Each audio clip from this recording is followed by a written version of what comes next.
Kazi yetu sisi ni kukuletea habari, matukio na simulizi pale tu zinapotokea. Tafadhali bonyeza maneno mekundu subscribe ili usipitwe na taarifa zetu. Mseto Media, together everywhere. Guess what? Dada wa taifa ameenda kufanya surgery. Ameposti mwenyewe, amesema kwamba ana maumivu makali, anaumwa, hayuko sawa. Tukasema jamani, nini tena dada wa taifa kimemkuta?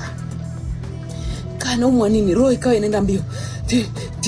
Ninaenda kuangalia, nikaenda kusoma. Kweli ni kwamba dada wa taifa amepata changamoto, ameenda kutoa silicone zilizoko kwenye maziwa. Mnakumbuka alikuwa ameboosti, unaona nyonyo lake zuri kama hajawahi kunyonyesha. Mambo ya surgery hayo Watesi.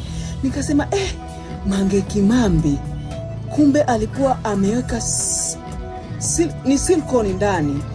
Sasa ameenda hospitalini, kawaambia nahitaji kutoa hizi silicone nirudishe maziwa yangu kama zamani.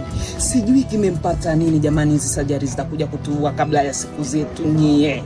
Nilishawaambia Watesi, kabla hujafanya surgery hakikisha umejifikiria mara mbili, kwa sababu huyo dada wa taifa Mange Kimambi kafanya surgery, aliweka silicone kwenye maziwa ili maziwa yasilale, maziwa yawe hivi lele. Najua maziwa yake alipokuwa dada alikuwa anajiachia na slay vizuri. Leo hii ameenda kuzitoa zile silicone na amerudisha maziwa yake kama kawaida, haweki kitu chochote.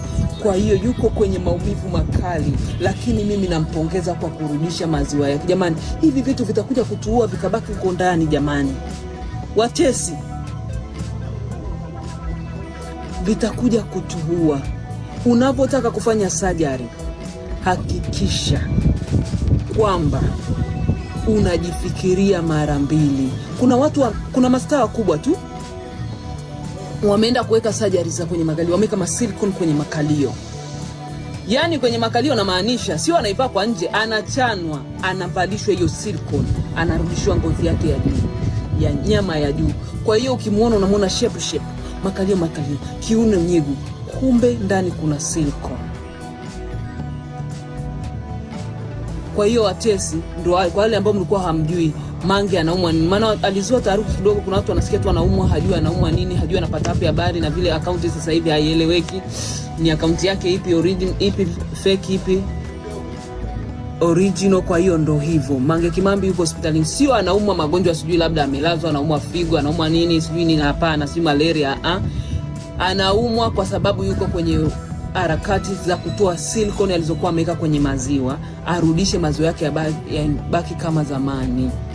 Ndio hicho ambacho watu walikuwa hawajui. Bali nimeona kansa. Sidhani nikatoa tu zile siku. Sijui kama haziwezi kumsababisha. Kansa ni kitu kikubwa Ni watu walikuwa hawajui anaumwa nini. Ndio maana walikuwa wanazusha, ila hapana, sio kansa. Nikaenda kutoa silicone tu Watesi. Hakikisha umesubscribe, comment, like na kushare. Mseto Media, we connect everywhere.